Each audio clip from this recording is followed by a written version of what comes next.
Quit nagging me. I'm busy with work and exhausted. Why do I have to take care of my daughter even when I get home? Give me a break when I'm at home. Ever since his promotion, my husband has been coming home late and not taking care of our daughter at all. I keep enduring, thinking it's not good for our family to be torn apart right now, especially for our daughter's sake. Then one day, I found out my husband's infidelity. I was moving towards divorce, but when I thought about my daughter, I couldn't help but wonder if this was the right decision, and I couldn't prepare as I should have. But then, Mom, why did you cheat on Dad? My daughter came home from school, sobbing and slapping my cheek. Listening to my daughter's story, I told her the truth. Aubrey, this might be a complicated story for you, but what do you want to do? I can't forgive Dad either. I'm on your side, Mom. After hearing my daughter's feelings, I cut off my hesitation and finally decided to go through with the divorce. So begins a revenge drama between the two of us against my husband. I'm Karen, 43 years old, living in a single-family home with my husband, Chris, who is the same age and working in a company, and our daughter, Aubrey, who's in 7th grade. We bought this house just when our daughter entered middle school, and we said goodbye to our previous apartment living. The people in this neighborhood are all kind, and it's a very comfortable place to live. My daughter seems to have classmates around, and she's enjoying her life. At first glance, this life might seem smooth sailing, but I have one concern. It's my husband. Ever since his promotion, he's been coming home very late. Of course, I understand that getting a promotion means a higher position and busier schedule. But it's still too late. In the past, he's come home at 1 a.m. Honey, can't you come home earlier? Aubrey's been feeling lonely lately because she hasn't been able to talk to you. Disappointed with her father's tardiness, I resolved to tell him how our sensitive daughter was feeling, knowing this wasn't good for her. But, quit nagging me. I'm busy with work and exhausted. Why do I have to take care of my daughter even when I get home? Give me a break when I'm at home. He completely refused to accept it. I don't really care if he's cold or treats me roughly since I'm used to it, but it really made me angry when he seemed to find taking care of our daughter a nuisance. However, at that time, I thought my husband was truly busy, so I couldn't say anything more. Unaware of what he was actually doing. One day it happened. Have a good day. As usual, I sent my husband off to work. Even though we're not getting along well as a couple, I make sure to say at least good morning, have a good day, welcome back, good night. But my husband never replies. After seeing him off and returning to the living room, I found my husband's lunchbox on the table. He seemed to have forgotten to take it. Luckily, I wasn't scheduled for my part-time shift today, so after seeing Aubrey off to school, I decided to deliver it to my husband's company. Let's see, Chris's department is on. My husband's company isn't exactly a big corporation, but it's not a small one either. In simple terms, it's an above-average company, and the office is quite spacious. As I was checking the directory to find my husband's floor, Karen? What are you doing here? My husband, apparently just returning from a field visit, called out to me. Next to him was a woman a little younger than me. Probably in her 30s. Until my husband noticed me, the two of them seemed to be talking quite intimately. Are you Chris's wife? Nice to meet you. I'm Natalie. Natalie, the woman who introduced herself, spoke to me. In a way that got under my skin. Nice to meet you. I'm Karen, Chris's wife. Natalie, what's your relationship with my husband? Oh, come on, we're just work colleagues. Right, team leader? Yeah, that's right. I had a suspicious feeling about my husband's reaction, but I thought if I worried about it, I would lose, so I didn't say anything. I had to go home and do the housework, so I handed my husband his lunch and decided to go home right away. But I couldn't help but worry about the relationship between the two of them, and when I looked back a little later, the two seemed to be quite close to each other. I was frustrated and didn't know what to do, so I quickly left the scene and hurried home. Ever since I met Natalie, I couldn't help but worry about something. That is, the suspicion that my husband might be having an affair with Natalie. If my husband is indeed having an affair with Natalie, it would explain why he always comes home late, and I would be convinced by the close distance between the two that I saw recently. However, this is just a suspicion. There's no evidence. Besides, my daughter is still in middle school. When I think about Aubrey, I realize it's not good to make a big fuss about it. I decided to forget about it for now, in order to protect my current life. But it's late. That morning, my husband said he had a company party and went to work. But now it's 2 a.m. My husband hasn't come home yet. I went to bed before the date changed, but I couldn't sleep, so I killed time watching a drama I had recorded. Still, my husband didn't come home.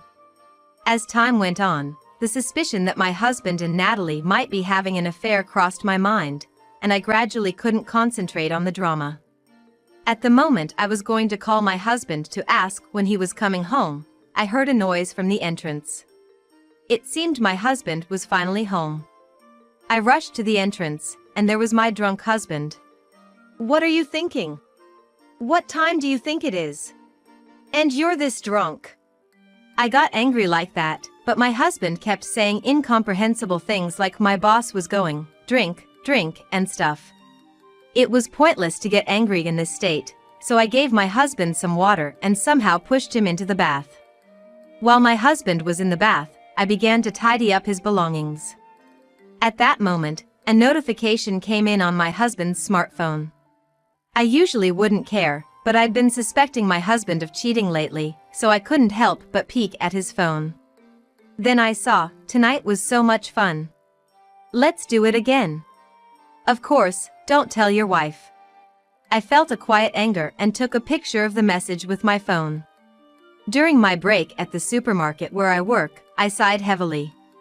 Ever since I peeked at my husband's phone and became convinced that he was cheating, I'd been gathering evidence of the affair, but I hadn't been able to find anything concrete besides that message.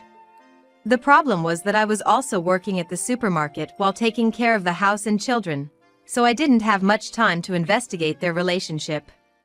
Capturing decisive evidence, like a picture of the two together, seemed like an impossible dream.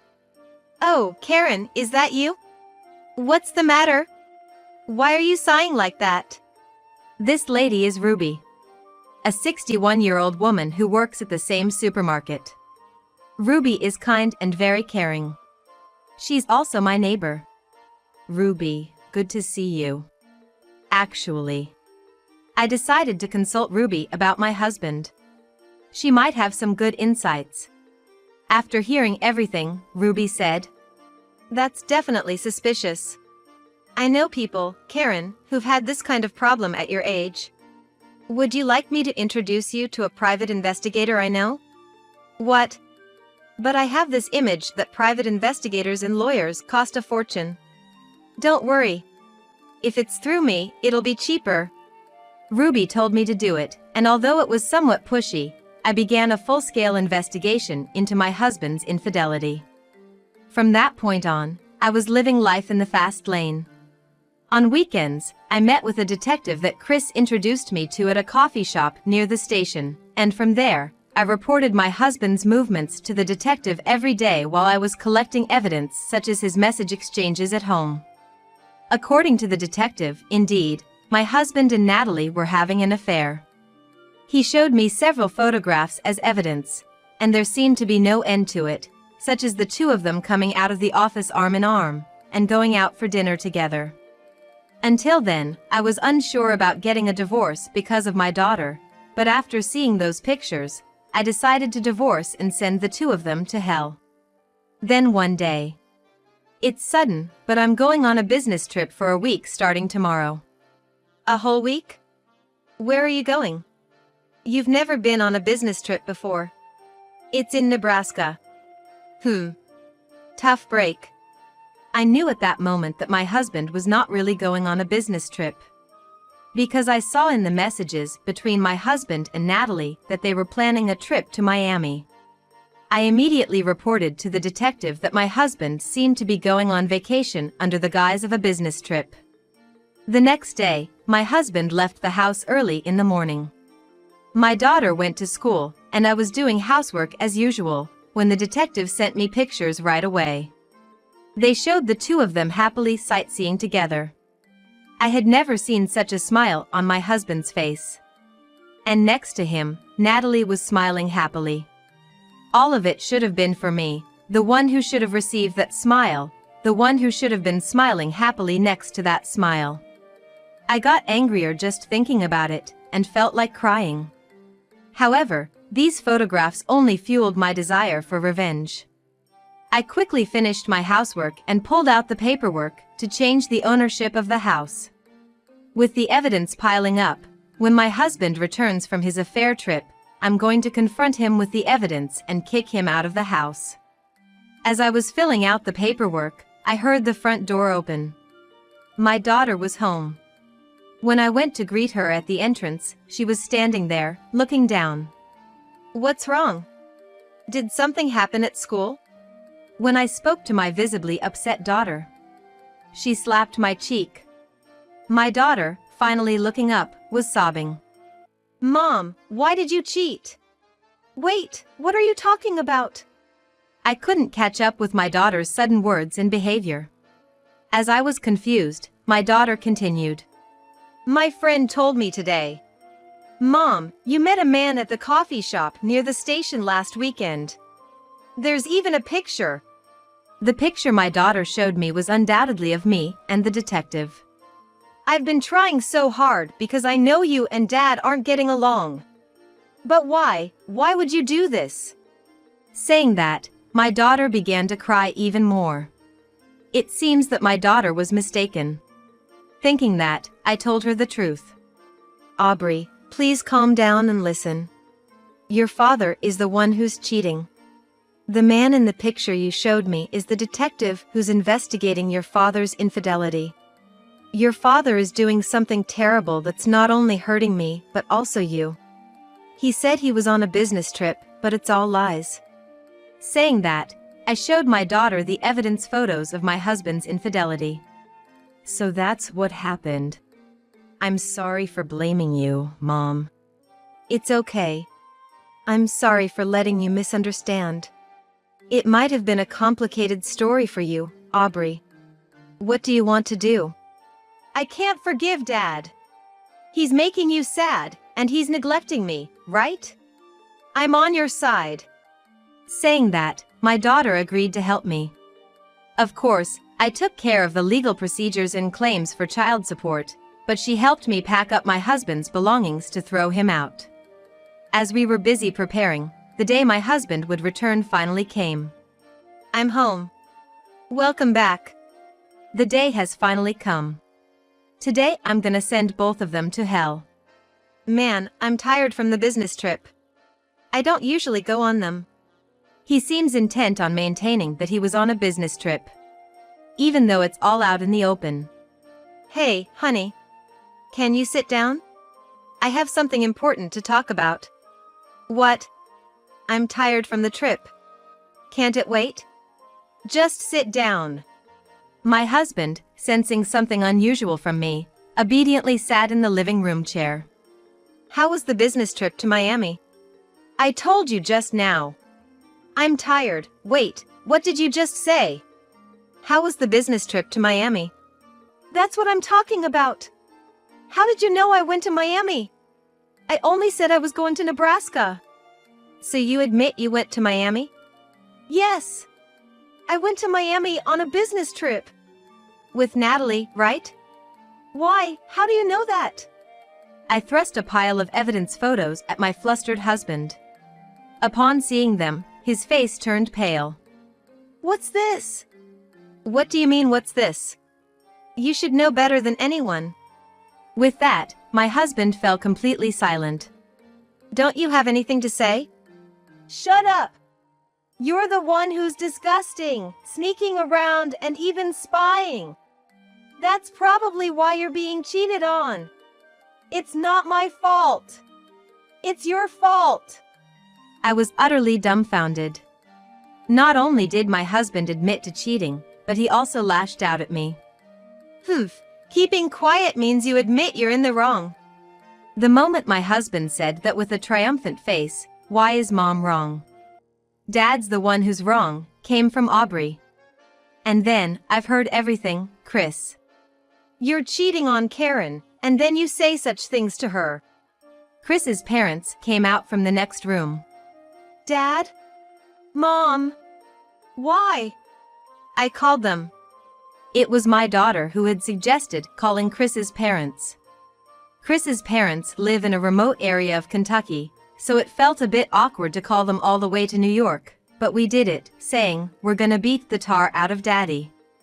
It seems my daughter, Aubrey, is quite vengeful, just like me. For Chris, this was an unexpected development, and it seemed to be quite effective. You lie about being busy at work, you hurt Karen, you ignore even Aubrey, and you go off on trips with other women cheating on your wife. Then you get caught cheating, and you suddenly get defiant? What's with that attitude? Enough of your nonsense. Next to Chris's father, who was yelling at him, Chris's mother, Ruby, was crying. Since Chris's parents appeared, his face had turned pale beyond belief. Serves him right. Call your mistress here right now. But Chris was still frozen in his chair, unable to believe what was happening before his eyes. Unable to wait, I forcibly took Chris's smartphone and sent a message to Natalie, pretending to be him. "Miami trip was fun. No one's at home now, wanna come over?" I had to do it this way, otherwise, she might not come. While I was typing the message, Chris kept shouting at me to stop, but thanks to Chris's parents holding him back, it worked out well. After a while, the house intercom rang. "She's here, isn't she? Better go welcome her quickly. She thinks you called her after all." Chris, realizing he had no chance of winning, quietly headed towards the entrance. As the door opened, I could hear Natalie's cheerful voice, "I'm so glad you invited me over. It's gonna be our house soon. I wanted to have a look around." From the conversation, it seemed Chris planned to divorce me, kick me and Aubrey out, and live in this house with Natalie. How stupid can people be? They don't even realize they'll be the ones getting kicked out. Just imagining their desperate faces as they leave makes me want to burst out laughing. Then Chris returned to the living room with Natalie. Even Natalie, who had been in high spirits until now, suddenly looked puzzled as she sensed the heavy atmosphere in the living room. "Welcome, Natalie. Could you please sit over there?" Saying that, I made Natalie sit next to Chris. "I'm sorry for calling you so suddenly. Let me introduce you. This is my daughter, Aubrey. And these two are Chris's parents. You understand why you were called here, don't you?" As I said that, Natalie's face quickly turned pale. She seemed to have finally understood the gravity of the situation. I didn't know that Chris had a wife. He told me he was single." But instead of apologizing, Natalie lied that she didn't know about me and tried to protect herself. Cheaters are just rotten to the core. Thinking that, I immediately corrected her. "You can't possibly not know, right? After all, we met when I delivered Chris's lunch the other day." With that, Natalie fell silent again. After a brief silence, Aubrey came in with the bags of Chris's belongings that we'd packed together, as if to say, "Now's the time." "What's that?" Chris said, seeing the large bag and the big suitcase. "It's clear, isn't it? These are all your belongings. You're gonna leave." "What are you talking about? This house is contracted under my name, so you can't possibly do that." "Oh? Really? You don't know, do you? While you were off enjoying your trip, I changed it to my name.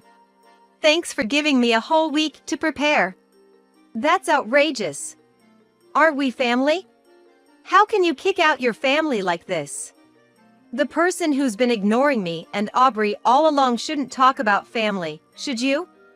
Saying that, I slapped down a divorce lawyer's business card in front of my husband's eyes. Let's proceed with the divorce through our lawyers from now on. I forced my dejected husband to nod in agreement.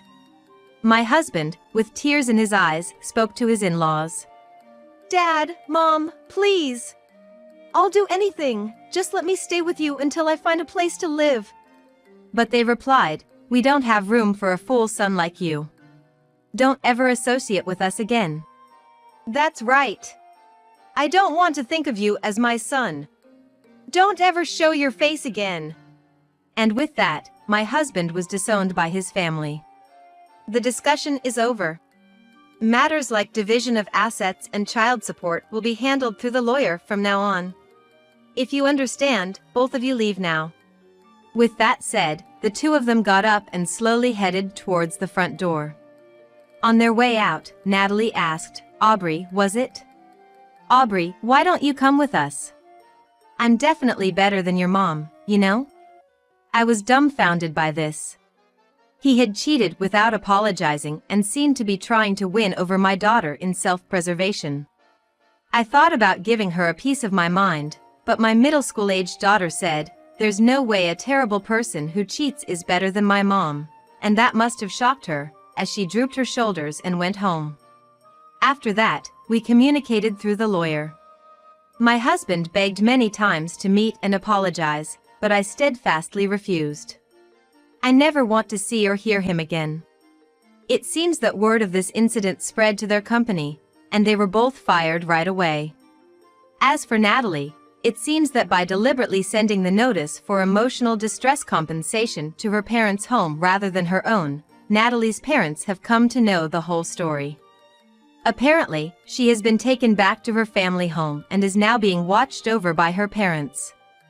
Thanks to that, the two were forced to break up. I received a phone call from Natalie's parents apologizing deeply. My husband, having been disowned by his family and left without a place to go, his whereabouts are unknown to anyone. Well, I'm not interested, anyway. As for me, Mom. Ruby's here. Yes, just wait a minute. Several months have passed since the incident. After I kicked them out, Ruby had introduced me to a private investigator, so I went to report and thank her as well. Karen, you really did a great job. There might be more struggles ahead, but since we're neighbors, I'll support you in any way I can. She said so. Since then, Ruby has been coming to my house often, taking care of various things for us.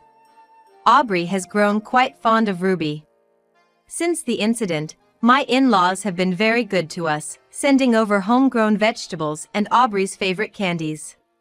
Raising a child on my own has its challenges, but thanks to the support from Ruby, my ex-in-laws, and others around me, my daughter and I are living happily in our home as usual. Ruby, thank you for always looking after my daughter. It's fine. Aubrey is such a good girl, she's like my own granddaughter. So don't hesitate. What about you, Karen? How's that guy you've been talking about? What? Ruby, that's still a secret. I've made a fresh start. Maybe Aubrey will have a new dad in the near future.